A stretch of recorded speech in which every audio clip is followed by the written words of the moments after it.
Ziurrenik ez dizuegu kontatu behar azken asteetan zibereraso asko egon direla, berrietan, berri normaletan, albistegietan agertu direlako, baina bai asteko kasu berezi bat daukagu kontatzeko. Zibereraso hauek ondoreak dauzkatela irudikatzen duena. Konkretuki izan da izun bat, kasu honetan datuak babesteko agentzia jarri duena, Pillow Hotels enpresaren kontra, behartu diona 4.200 euro ordaintzea sufritu zuten zibereraso batengatik. Konkretuki esen, ez da horrela justu izan, haiek ez dira bakarrik biktimak izan, baizik eta agentzianek esaten du haiek ere neurri gutxi hartu zituztela haien datuak babesteko. Nola gertatu zen hau? Konkretuki zibermaltzurrek joan ziren katearen hotel batera, kasu honetan Iralako Bilboko hotelera, ez fizikoki, baizik eta kontaktuan jarri ziren hoteleko langile batekin, esteka baten bidez, haien pasaitza, erabiltzaile eta pasaitza eskuratzeko. Eta behin hori eskuratuta, Booking bidez hartu zituzten erabiltzaileen bezeroen datuak, eta hoiekin eraso bat bota zuten, datu hoiek erabilita bezeroen dirua eskuratzeko. Kasu honetan sufritu zuten erabiltzaile batzuk salatu zuten kasu hau, eta agentziak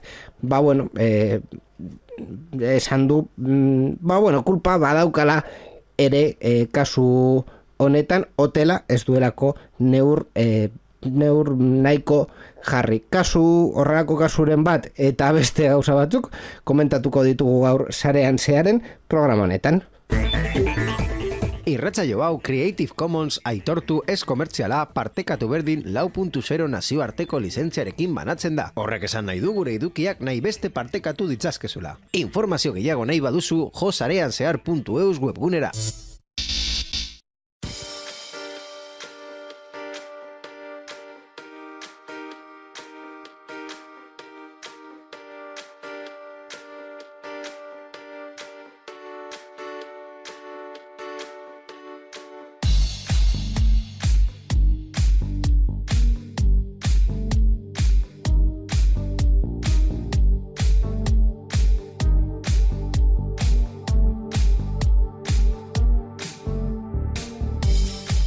Esan bezala horrelako kasu batzuk komentatuko ditugu. Horrelakoak ez, baina bai zibererasoi buruz hitz egingo dugu gaurko programan, baita teknologiako beste arloei buruz, beste arlo batzuei buruz, beti bezala, gu bion artean, hemen gauden bion artean, Borja Arbos, arratsaldeon. Arratsaldeon, digo.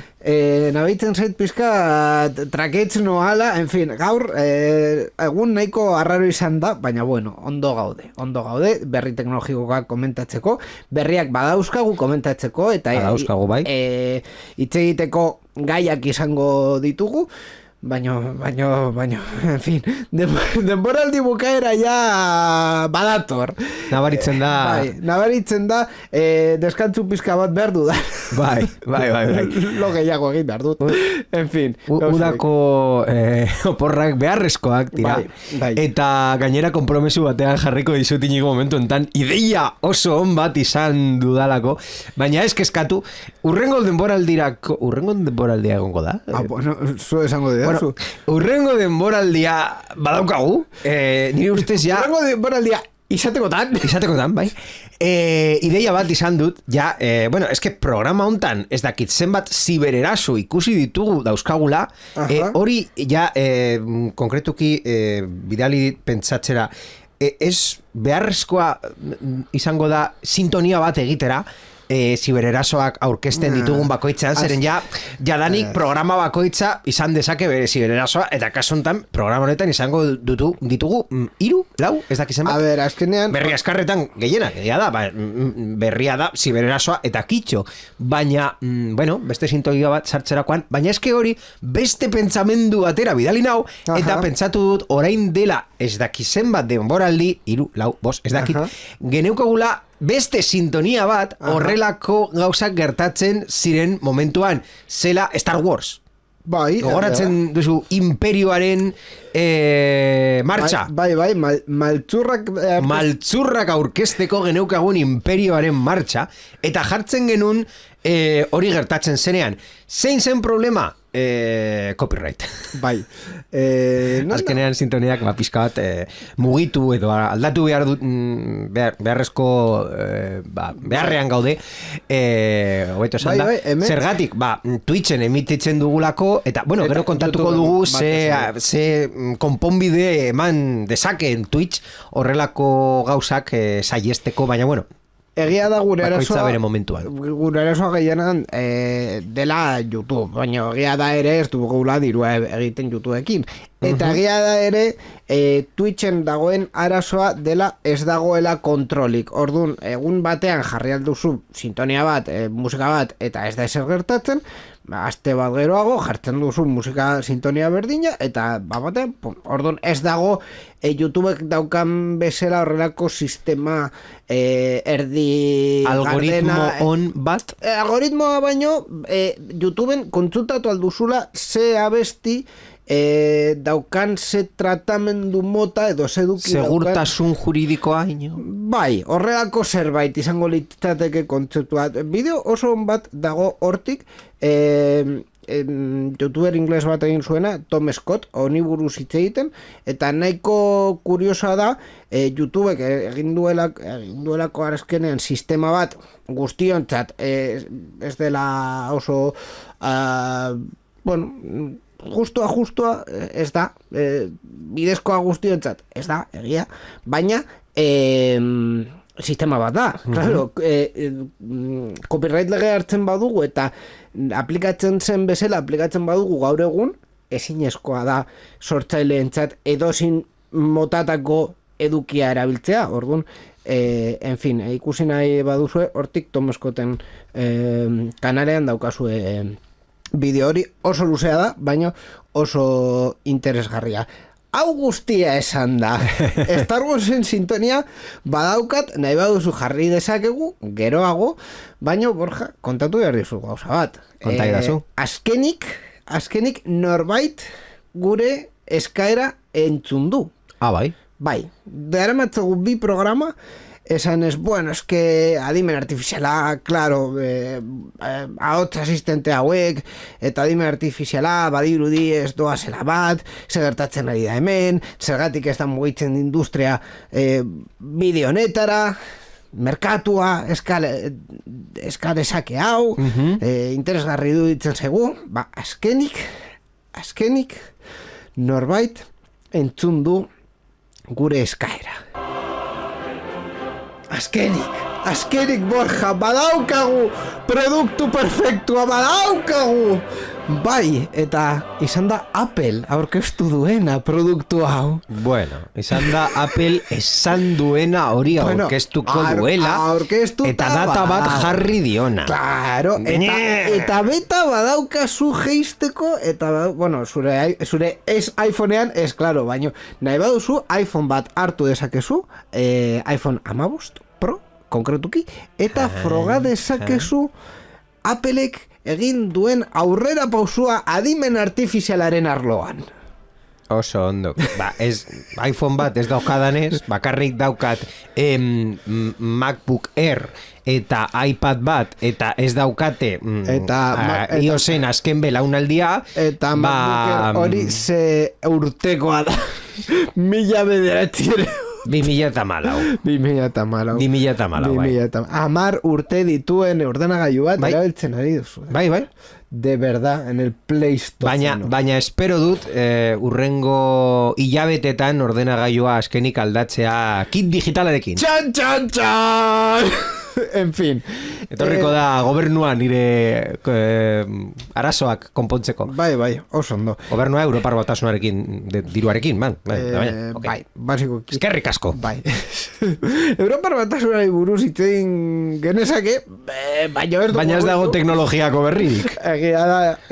Bakarri boskaketak egon dira. Bai, voltatu da baita modan, orain esain beste eskuineko alderdiek eta mutur eskuineko alderdiek botoak eta parlamentarioak irabazi dituzterako, baina dirudienez gobernua mantenduko da Europako Komisioa, ikusi beharko dugu, baina esaten dute momentuz Europako gobernuak ez dutela kolorez aldatuko. Nire iruzkina dena den zen hauteskundeetan beti agertzen dela aber ze gertatzen da Indrarekin, ze egiten duen Indra, hauteskunde honetan Indra ez da inondik inora agertu. Zergatik? Amigo, eske emaitzak ja gustatzen zaizkigu, orduan ja Indra ez da importa, Indra ja du bere manipulazioa egin.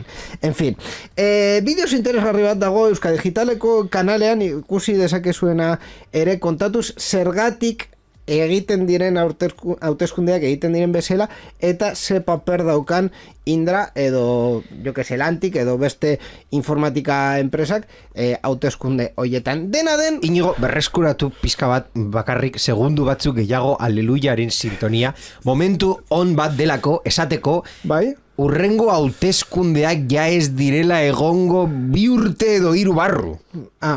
Sintonia ez daukat. Hau da, ez Europarrak, ez egon dira jadanik, eta 5 urte pasa egina, orokorrak bakarrik urte bat pasada, ez badute aurreratzen, lokalak baita ere izan ziren pasaden urtean. Eta egiten dira 4 urteetan behin... Hori ja impepinable.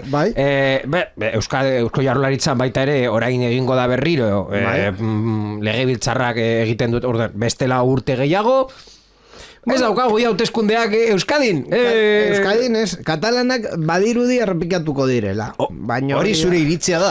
Hori bada egia nire iritzia, batez ere gobernu egiteko zegoen pakto bakarra dirudienez ez delako egingo, pakto azkenean ez da eskerratik joango, eskerraldeko partidoetik joango, baizik eta partido independentistetik joango, eta haiek ez dute batzen nahiko gobernua egiteko. Programa Euskaditik entzuten basara, eta normalera izako dena. Bai, baina bueno, badakigu gure entzuleak dauzkagula Euskal Herritik kanpo, ondo dagoela. Bueno, dena den, egia da, aleluia jarriko dudala pizkat momentu hau mosteko eta gure berrira joateko. En fin, aleluia hau bazen beste kontu bat dela eta Applek aurkeztu duelako bere adimen artifizialeko ekosistema propioa, Apple Intelligence deitzen dena, AI, adimen artifizialaren siglak inglesez, baina jarri dute Apple Intelligence. Badakigu Applek marketingaren erregeak direla. Egia da. Ekosistema hau iOS 18, iPadOS 18, MacOS Sequoia eta Sirin integratuta egongo da, eta aurkezpena egin dute WWDC urteroko garatzaileen topaketan beste gauza batzuekin batera. Inori esainora importa, batez ere hau izan da berri garrantzitu dena, eta nik uste dut urrango urteetan gogoratuko den berri nahiko interesgarri bat.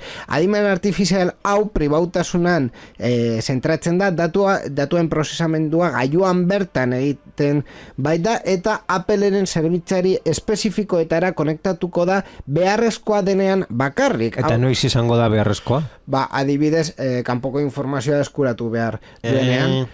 Eredu bat jarri eta eguraldia eskatzen badiozu, behar da internet. zerbitzari horretara konektatuko Argiak da. piztu. Baina argiak piztu behar baditu, hori zure etxean egiten denez, etxean bertan basaude Bluetooth edo Wi-Fi bidez, horretarako ez da konektatuko zerbitzari hauetara. Gainera, Applek sistemaren pribautasuna egiaztatzeko kanpo auditoriak egiteko aukera emango du, eta, bueno, Applen gailuetan gertatzen den guztia aztertzen du ere edozein uneetan testuinguruaren araberazko laguntza emateko. Sirin funtzionaltasunak hobetuko ditu ere, testuak idatziz, irudiak sortuz, eta bar. Azken esaldi hau gogoratuko dizue Microsoftek egin nahi duen area, esango dut, Microsoft Recall horrekin, baina kasu honetan Applek esaten du, eta ni Applez pizka gehiago fidatzen naiz Microsoftez, baina esango dut, haiek esaten dute gailuan bertan egingo dela, eta ni fidatzen naiz gailuan bertan egingo dela. Bai, kuriosoa da nola Apple azkenengo urteetan, ez daki ja zenbat, baina pribautasuna bihurtu du bere nola ditzen da gazteleraz, batalla saldia edo bere leloan bihurtu dute, eta marketing hau eginda nahiko ondo doazte. Iragarkietan baita ere, kandadoarekin, trankiesun iPhone eta hori guztia, hau da, horrelako mezuak berriro ere botatzen dituzte, eta pizka bat horrela lortu dute erabiltzailearen atentzioa beste leku batera bidaltzea, zeren eta horrelako aurkezpen bat orain dela 16 urte, noiz 17 pasan dira jadanik ez, 2007an iPhonearena, bai. Momentu hortan ez zegoen ezer horrelakoa, horregatik izan zen iPhone produkto revoluzionario bat, zeren Apple aurkeztu zuen horrelako lehena, edo bueno, agian beste bat lehena izan zen, eta besteak guztiak atzetik joan ziren, eta kasu honetan Apple aurkezten duena da azkena, hau da, jadanik aurkeztu du OpenAI atera zuela ChatGPT, gero Microsoft atera zuen Copilot, gero Google atera zuen Gemini edo nahi duzun izenarekin, ja ez dakin nola ditzen duen, eta Amazon baita ere esaten du bere teknologia propia garatzen duela, bueno, ja ikusiko dugu nola integratzen duen, izan ordainezko Alejandra edo ez dakizer, eta Apple azkena etortzen da karro honetara, eta gogoratzen dut, esan genuela pasa dela 2-3 programa, eta Apple zer dago egiten? Zer dago egiten, bestek bere kompetentzia guztiak adimen artifiziala aurkezten duten bitartean. Hau da, guztiok geneukagun hilabetero berri bat, ez dakitzen aurkeztu du adimen artifiziala, Copilot, nahi duzun guztia, beste erremintak zeuden Officeen, erremintak zeuden ez dakitzen bat aplikazioarekin, eta Apple isilik dago, kaia barrenean, baina atera da momentu honetan, atera da itxasora, eta berria aurkezten du? Claro, ez du berria osea, azkenean hau ez da berria izango, basikoki adibidez Siriren kasuan jarri diotelako Siriri ChatGPT bezalako bat lokalean exekutatzen dena eta baina azkenean lenguai modelo bat jarri diote dela Copilot egiten du gauza berbera. Claro, baina Applek oso ondo egin duena izan da bere kompetentzia aztertzea eta esatea begira, kasu honet, ze gertatzen zaion Microsofti adibidez, Microsoft tengan ez dira fidatzen erabiltzaileek barkatu, ez derako behar izan behar den pribatu. Hori da Microsoften arazoa, ez dela pribatua. Ze arazo dauka Amazon erabiltzaileek eskatzen dutela Alexa, Alejandra, inteligenteago izatea, eta ez dute betetzen ari, horretara noa ere. Ze gertatzen ari zaio bai, aurkeztu dute kompetentziaren alde ahulak, eta momentu hontan non jendea agian recallaren problemarekin o arazoekin zeuden pentsatzen hemen etorriko da artimendu artifiziala, eta gure bizitza guztia ja ez da sekretua izango guztiz, hau da, kontrolatuko dute gure bizitza. Eta gainera, Applek oso ondo egiten du ere, esan ez, aztertu nahi baduzu sistema hau, nahi duen enpresak, nahi duen pertsonak, eskatu dezake, auditoria bat egitea, eta auditoria bat egin dezake, nahi duen momentuan. Enpresaren bat egingo du hau, bat edo bi, ziurrenik, ez gehiago. Osea, azkenean, ez delako hain interesgarri, hain relevante hau egitea, eta dirua ere kostatzen duelako. Baina horretan ja jartzen dute beste parapeto bat, esan, gu ez daukagu eskutatzeko ezer. Hemen daukazue gure sistema, ikusi nahi duzuena. Orduan, hor, beste puntu bat, baina, behitu nik ikusi ditudan berri guztiak, egia da, bizpairu egun pasa direla hau aurkeztu zenetik, baina nik ikusi ditudan berri guztiak ez dute fokoa jartzen, ia ze kalitate daukan, beta hori aurkeztu duten, beta hori. Momentuz beta Gemini atera zenean, ze egiten zuen jende guztia? Gemini, frogatu, hor zegoen Copilot, hor zegoen ChatGPT, konfrontatu, eta azkenean Googlei koloreak ateratzen zieten, esan ez, tono bale... Claro, es que Googleek gainera, kasu horretan, bere fama ere egin du, hau da, Google izan zuen, uste dut, 15 urte baino gehiago, Gmail beta bezala, zentzurik gabe, produktu bukatu bat zelako azken finean, gauza gehiago jarri zioten, baina produktu bat zen ja kaleratuta. Orduan, klaro, zu kaleratzen baduzu gauza bat, orain arte beste produktu guztiei jarri badiozu beta, baina egia esan da produktu osoak baziren, jendeak hartzen du zure betak produktu osoak bezala, eta konparatzen ditu beste produktu, ja, eginda, daudenekin. Orduan, klaro, esaten du. Bai, kaleratzen baduzu ja ez da hain beta, naiz eta beta deitu. Klaro, kasu honetan, iOS 18 betan dago, eta betan egongo da, iraiera arte iPhone berriak aurkezten direnean. Hori zuen egiten Apple, Ni ez du. Bai. Gogoratzen dut Androidekin gertatzen zela, Androiden bertsio berria aurkezten zutenean, kaleratzen zuten bertsio beta bat, garatzailearen bertsioa da beta bertsioa, zeren garatzaileak aukera izatea software frogatzeko, gauza normala eta logikoa da. Zeren garatzaileak produktu hori aztertu behar dute beren produktuak, bere aplikazioak garatzeko, baina erabiltzaileari beta bat eman, azkenengo erabiltzaileari ez dela... Ez que hori beste gauza da, azkenengo erabiltzaileari ez diote beta ematen diote bakarrik garatzaileei. Orduan, garatzaile batzuk, edo erabiltzaile batzuk... Baina Androidekin ematen zioten erabiltzaile... edo zein pertsonan... Ez du gogoratzen, baina ni bai gogoratzen dut adibidez...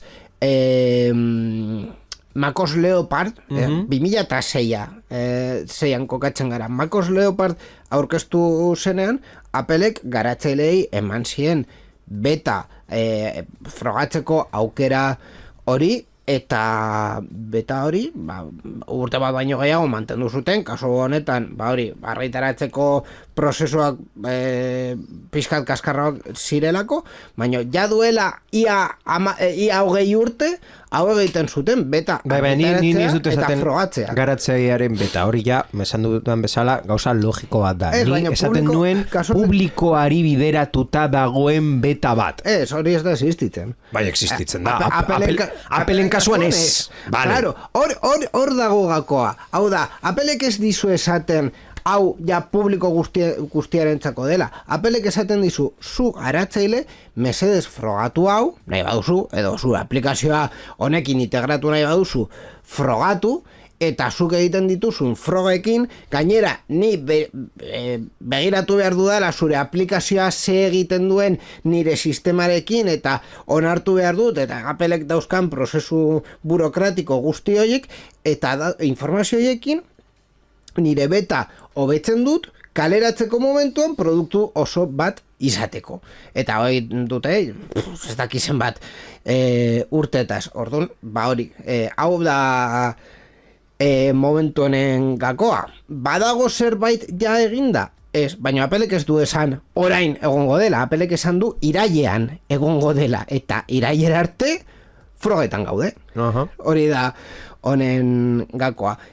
Zaugarri buruz pizkat hitz egiten eta pizkat aipatu ze egingo duen Apple Intelligence hau, adibidez, Siri hobetuko dute, komentatu dudanekin chat GPT edo lenguai modelo bat jarriz, esaldiak ulertzeko eta zuzentzeko sistema eragilearekin sakonki integratuko dute, testuak sore eta zuzendu daitezke Mail Pages edo Notes aplikazioetan mezuaren tonua egukitzeko eta irudiak sortzeko, adibidez ere, emoji pertsonalizatuak, hau ja frikada bat da, emoji pertsonalizatuak sortzeko aukera emango dute, emailak eta jakinarazpenak, notifikazioak laburtzeko, deiak transkribitzeko aukera ere, eta argazkiak editatzeko elementuak kentzeko, Adobek egiten duen bezala, baita ere ez aukera, ditu ezer berria ekartzen. Claro, baino besteak egiten dituen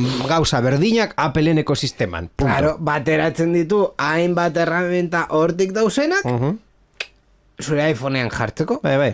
eta azkenean Appleko kontsumitzaileari hau flipatzen dio. Bai. Hori da kontua. Hori bai egia da.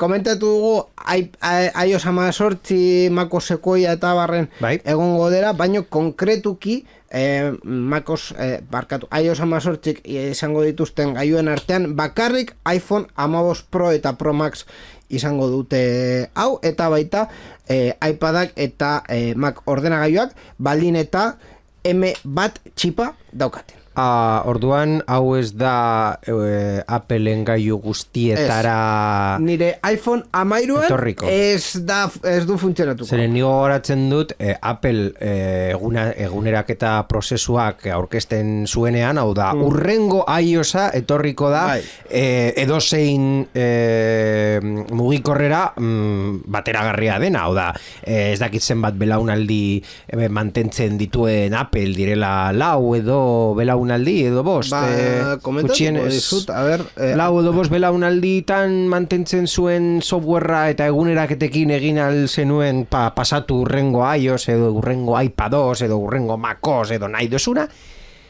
Baina, claro, kontua da, atzera botata, iOS 18 hau izango da bateragarri iPhone guztiekin, iPhone XS eta XR arte. Direla, pues ez du gogoratzen egia esan da ze urtekoa 2016 esango nuke, 2016 esango dizut, a ber topatzen badudan konkretuki 2018koa da, bai, 2018koa orduan, dira, 6 urte vale. Horretan mantentzen dira hori Appleren gauza arrunt bat da, claro, beti egin dute ere iOS bertsioa egokitzea mugikorrak dauzkan aukeretara, hau da, jo que se, ez badauka 3 kamera ez dizu argazkiak egiteko hainbat aukera emango, baino horretaz aparte ere ez badauka prozesamendu nahiko gauza batzuk egiteko ez dizu aukera hori emango, eta hori da honen kasua, claro, gaioan egin nahi dugu prozesamendu hau, baina, claro, en fin, prozesagailu nahiko potentea behar dugu hau egiteko, eta hori da gakoa.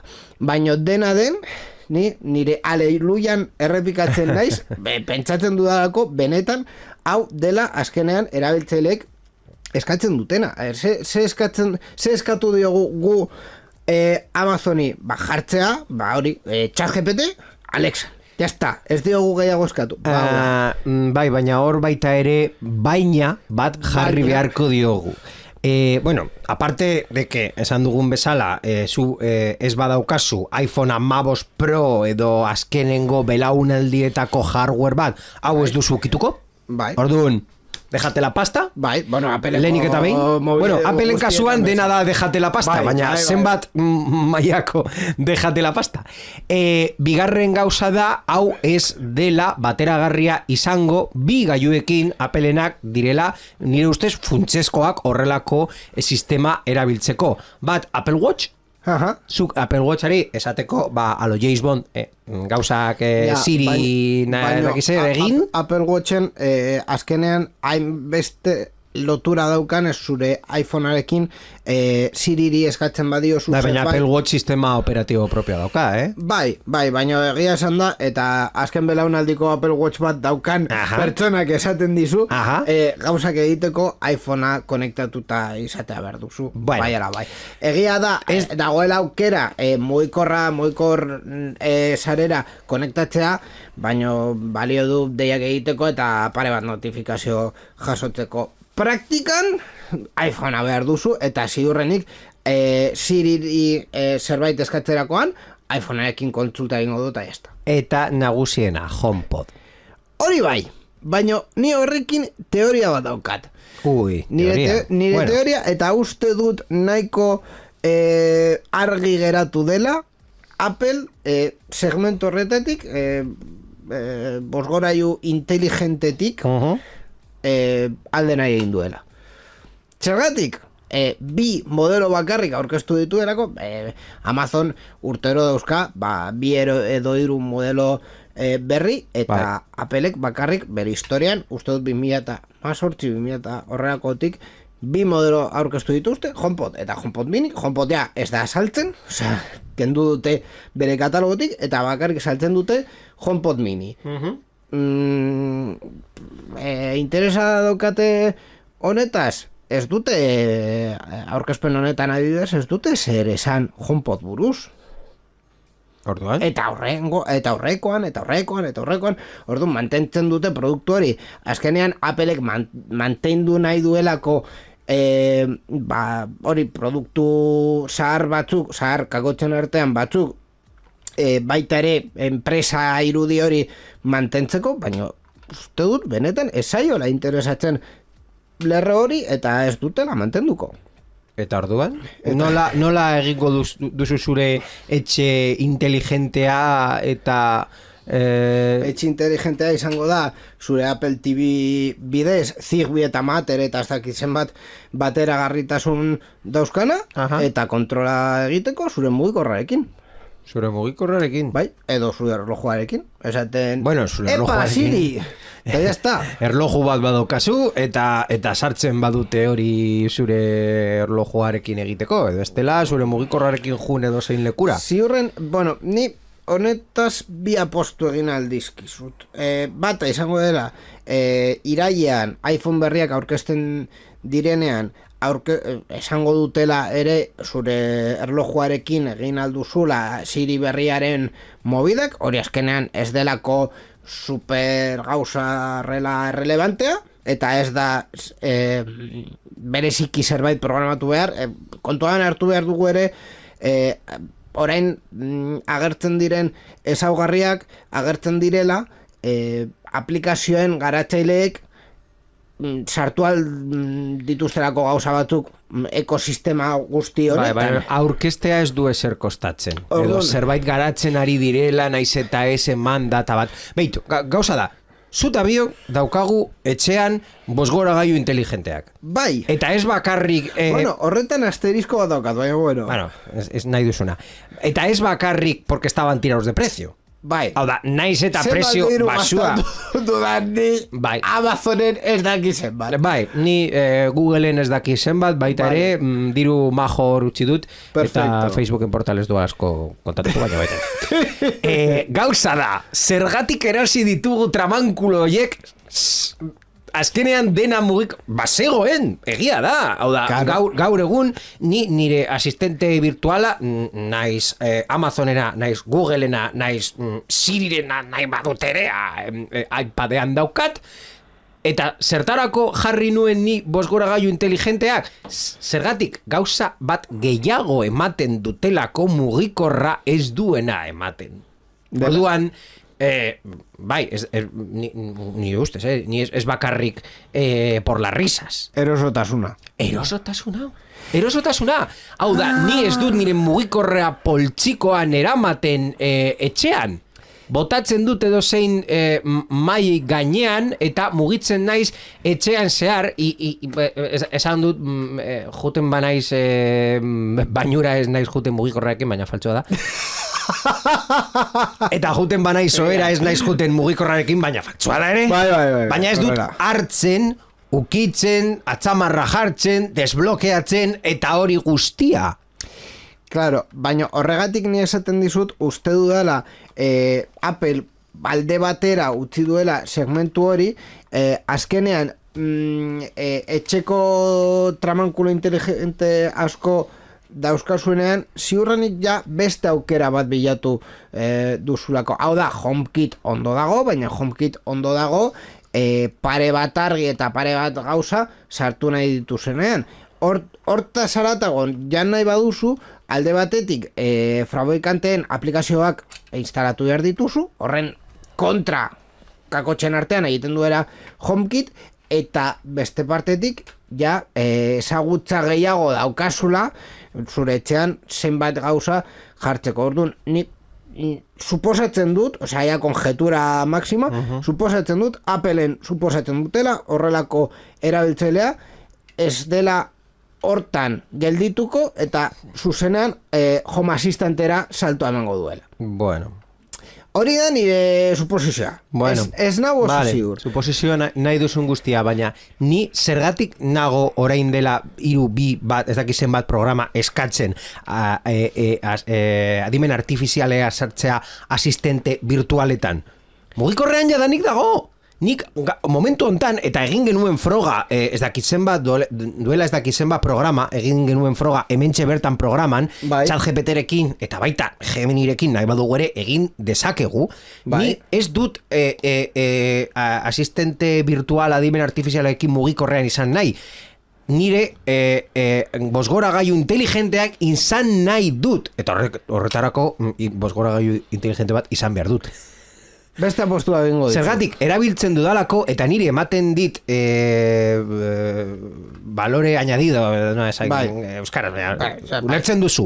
Ematen dit horrelako komandoak egiterakoan, argiak piztu, argiak jarri, ez dakit, radiadorea piztu, jarri, telebista, horrelako gauzak, eta noski problema edo arazo nagusia momentu hortean, pizka bat tuntuna dela asistente virtuala, eta ez badiot ondo esaldiak ematen egiten duela nahi duena edo esaten duela ezin dute egin, bueno, pizka bat fluido izatea komunikazioa asistente virtualarekin, baina horrelako txorradak egiteko testuak, irudiak edo zu kontatu duzun guztia, hemen daukagula esaldia, mail, pages, notes, image, playground eta nahi duzun guztia izen politekin, hori jadanik existitzen da. Bai. Eta ez diote arreta jarri Appleko erabiltzaileak, eta orain Appleko erabiltzaileari ematen badiozu jadanik existitzen zena beste leku batean, orain aldatuko diozu bizitza? Ez diozu bizitza aldatuko, baina erosoago egingo diozu. Eta kasu askotan konvenientzia kontu bat da ere. Hau da, egia da, hor kanpoan dagoela navegadore batean ChatGPT, eta ChatGPT gauza asko egiten dituena, baina ez dago integratuta nire gailuan. Orduan nire gailuan integratuta badago, asko erosoagoa izango da. Grazia egiten dizu lehenengo egunean. Eta bueno, grazia egiten dizu lehenengo egunean, baina aukera hor badaukazu testua jartzen duzun leku berean, ziurrenik erraminta hori erabileko duzu ChatGPT baino. Ikusiko dugu. Hori da Appleen gakoan. Ikusiko dugu, baina momentuz ez diot hainbeste ikusten. Ez que zu jarri duzu aleluia, baina ni hau esen nik nahi nuena. Aplikazioa, ni esaten dut beraiek marketer erreak dira eta guztia oso polita saltzen dute, baina aurkeztu dutena oraindik ez diot leku praktiko batean jartzen. Ni ere ez naiz iPhoneen erabiltzailea, Appleen erabiltzailea naiz, baina ez da. Agian mail, pages edo notes aplikazioetan erabili dezaket, zen eta gaur egun Windows eus dauka Officeen hori integratuta eta badauka 20 edo 30 euro hiero erabiltzeko ordaindu behar duzu. Claro. Eta hori ja, bueno, parece un pastón. Beste postu bat egingo dizut ja kontu hau bukatzeko. beste gauza bat gertatu leike iraian. Iraian badakigu iPhone berria aurkeztuko dutela, baina iPhone berriarekin batea, normalean beste produkturen bat aurkezten da, batzuetan dira erlojuak, beste batzuetan Apple TV, izan leike ere, iraian agertzea Apple eta esatea, begira, HomePod miniren bertsio berri bat daukagu, Siri Enhanced hau vitaminatua da izango duena. Txikipun balante. Hori izan leike ere, claro, kontuan hartu behar dugu, orain aurkezten direla garatzaileentzat errelevanteak diren gauzak, eta hardwarea iraian aurkezten da. Vale. Orduan, hori erosten dizut. Amigo, izan leike ere nire teoria egia izatea eta HomePod hori esagertzea inoiz, ya tomo por culo. Baino, esperantza pizka bat izan nahi badugu eta pentsatu nahi badugu gertatuko dela, iraian gertatuko da. Hala ere, hori gertatzen bada, Applek oso aldapa handia dauka egotzeko. Zeren hor, segmento horretan edo arlo hildo horretan, Google eta Amazon abantaia asko daukate. Ez dakit, zenbat gailu milaka eta milaka sartu dutela gure etxeetan. Eta zenbat dauzka Apple. Bi edo hiru, konparatuta. Baino eta ez da merkea izango. Baino fan asko dauzkate. Hiru askorekin bai, espero dugu, baina, bueno. Eta azkenean HomeKit erabiltzen duenak, kasu askotan horretan geratzen da, esan ez, oie, HomeKit funtzionatzen du. En fin, Appleen berriak hauek izango dira, bigarren partea iraian kontatu beharko dugu.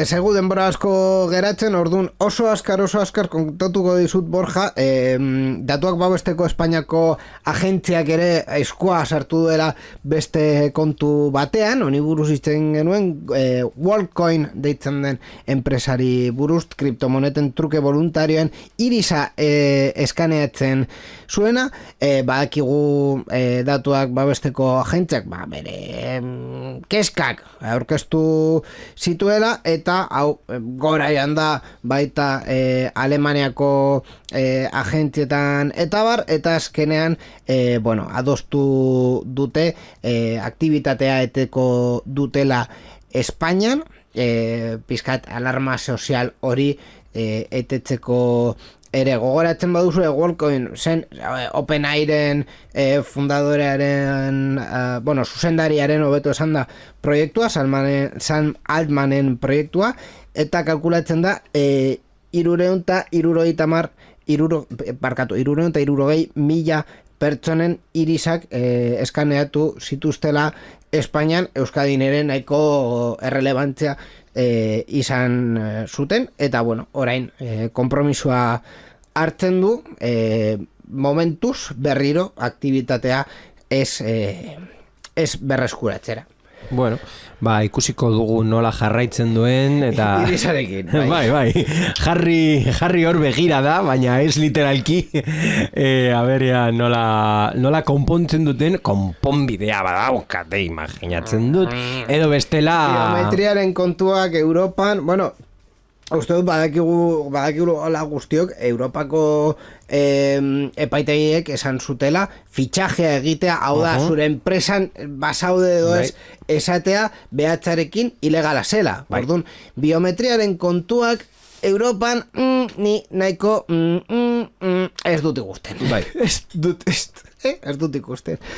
Beste kontu bat geneukan Twitch bidez kontatu duzuna musika eta barse movida, Borja. Bai, Twitchen, streamer pertsonak jakingo duten arazo handietariko bat dela copyright. Egi eskubideak zuten edukiaren emisioak gauetik goizera bitarteko kanal batekin amai zezakeen, hau da, kanala izten zuten copyright erabiltzen bazenoen.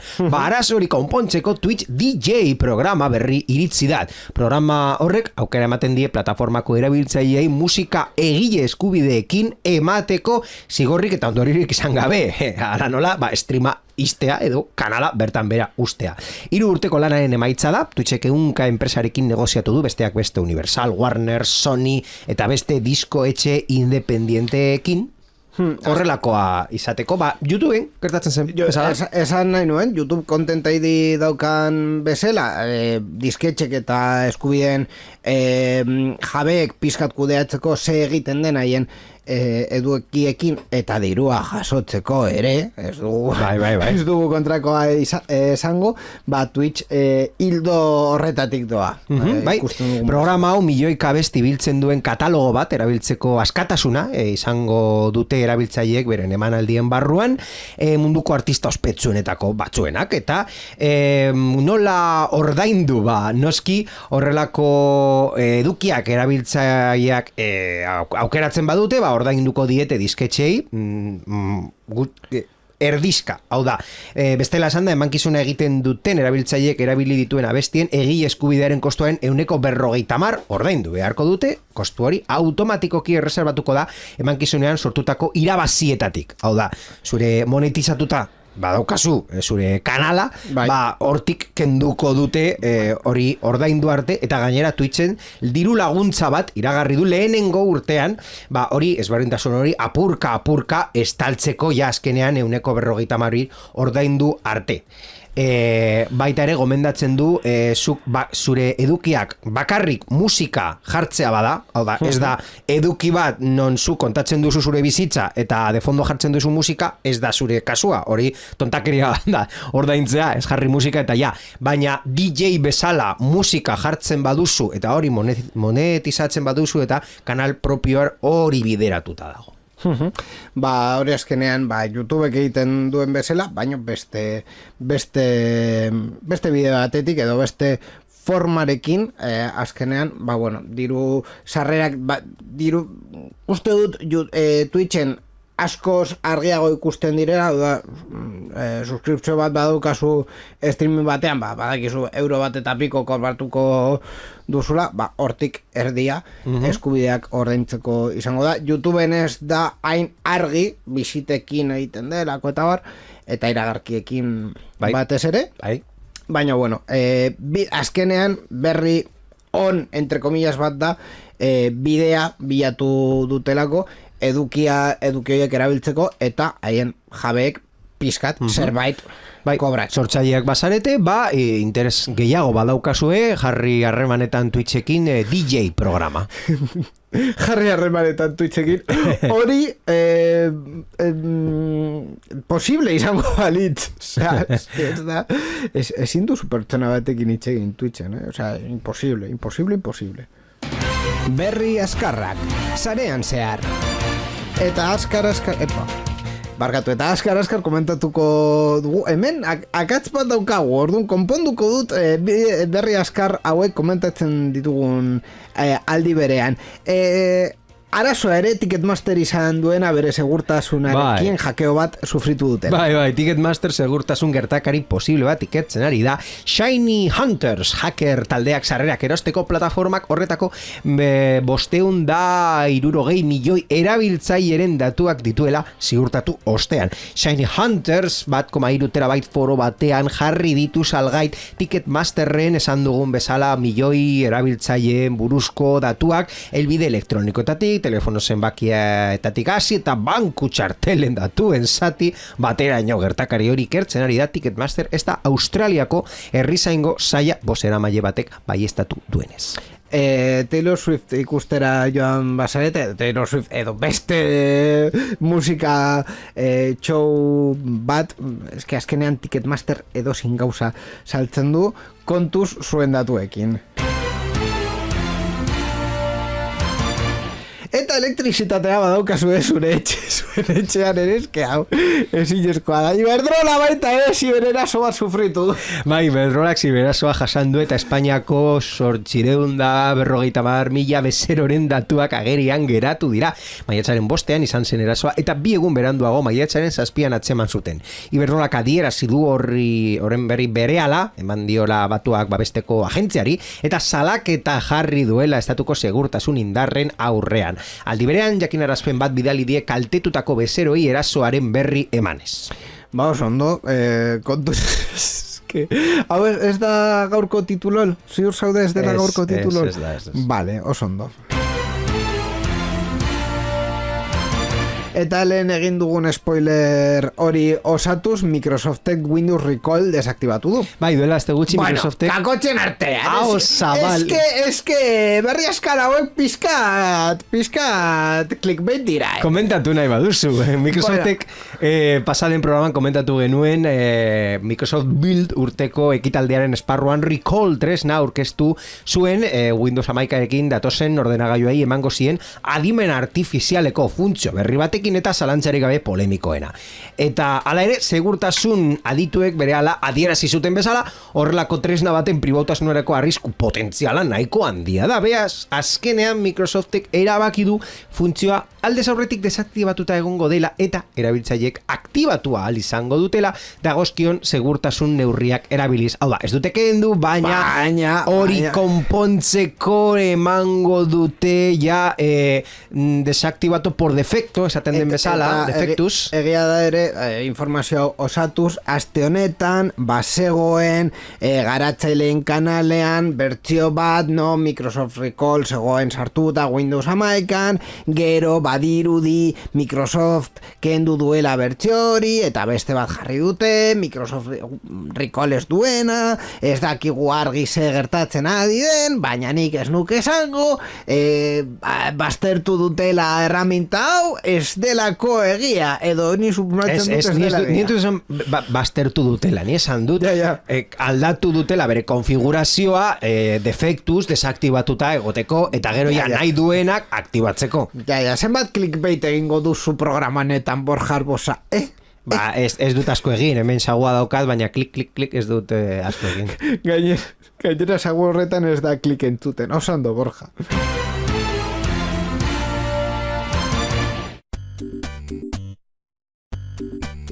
Titulol. Bueno, txorradekin jarraituko dugu titulon honetan azkenean. Pizkat barre egin behar dugulako Microsoften egoera haiek berek bilatu dutelako, ez da gure movida izan. Haiek esaten dute, hau, kapturak egiten baditugu gaioan bertan, ze gertatuko da. Hau gertatzen da. Zer gehiago gertatu da, Borja, nire harridura bilatzeko? Zure harridura bilatzeko jungo naiz Elon Musken enpresa batengan. Badakizu beti Elon Musk, ja ez duzu jartzen tximinoak esan du. Ez. Baina kasu honetan Teslaren produktu batekin... Barkatu. Tximinoak esan du buruz... kate honen Euskal Digitalen beste programa batera joan behar izan naiz defendatzera sintonia hori, defendatzera, ni ez nagoera horrekin ados, baina defendatu behar izan dut sintonia hori akusazio oso larriak jaso ditudalako Gaming Roomen konkretuki. Orduan, urrengo programan hemen eztabaida definitibo bat izango dugu hiruron artean, sintonia honi buruz, ni ez noala beste programetara programa honen akusazioak erantzuteko. Oso ondo. Eta horrekin utziko du. Segin du putilonek. Dakizunez Teslaren azkenengo behikulo polemikoa ditzen dela Tesla Cybertruck. Bai, segurtasun neurri 0 dauzkana.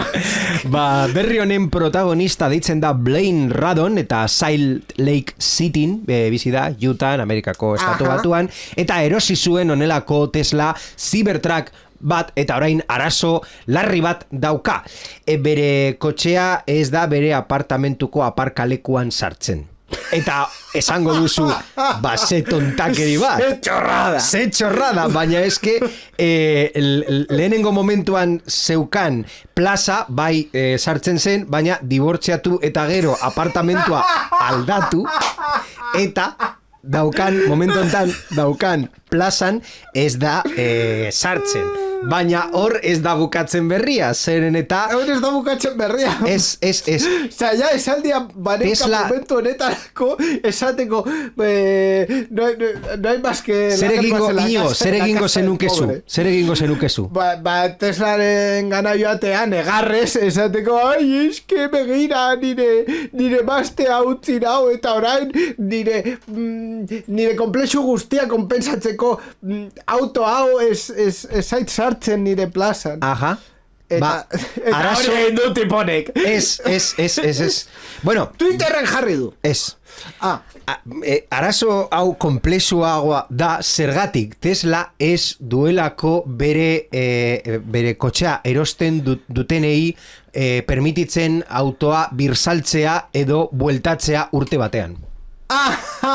Orduan kalean utzi behar du hor iskina batean Cybertruck tanke bat den kotxe hori.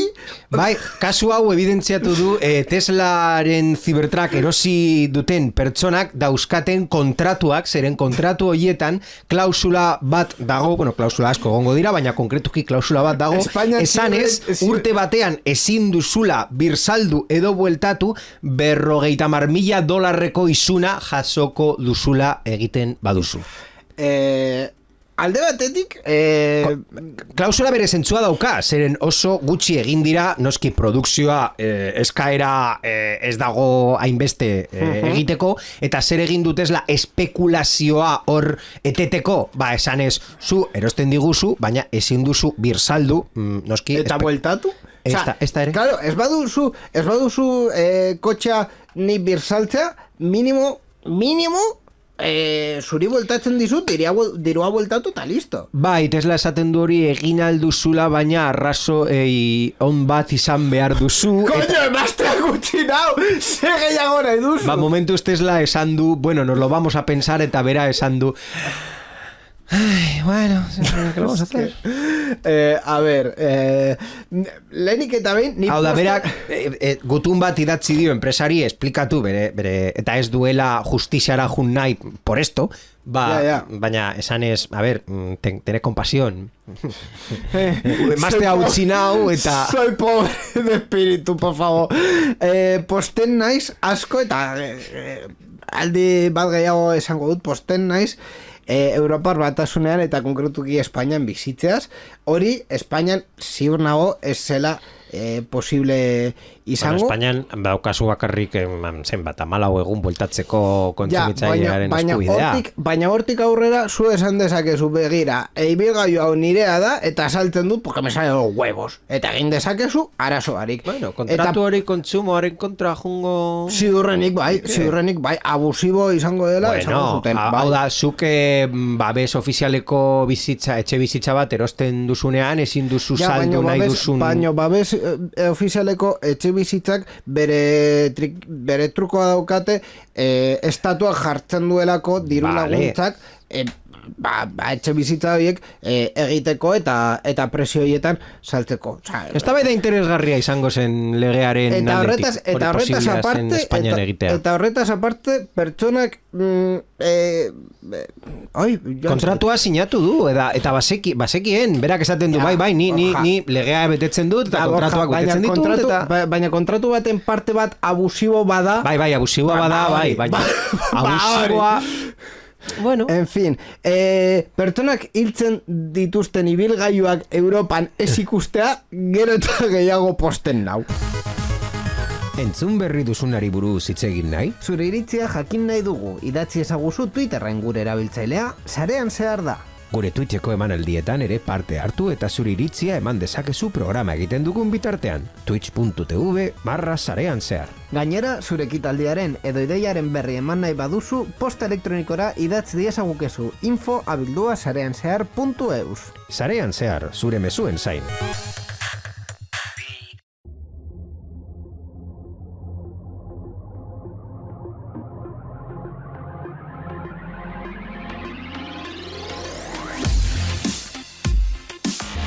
En fin, zoratzeko kontuak beti titulolen eta zoratzeko kontuak ere orokorrean sarean zeharen. Egia da lehenengo partea estaba duena izan duela, hortik aurrera berak aian gara. Aldapan bera. A todo por culo. En fin, Borja Arbosa, eskerrik asko gurekin egoteagatik. Urrengo programa ja denboraldiaren azkena izango da. Urrengo denboraldia badagoen edo ez zure eskutan usten dut. Esango diguzu urrengo programan. A ber, zer erabeki duzun. Bai, horrela izango da. Zerbait esan dezakezu, por favor. Bai. Eta momentu hori gertatzen den arte, eskerrik asko, eta hurrengo arte.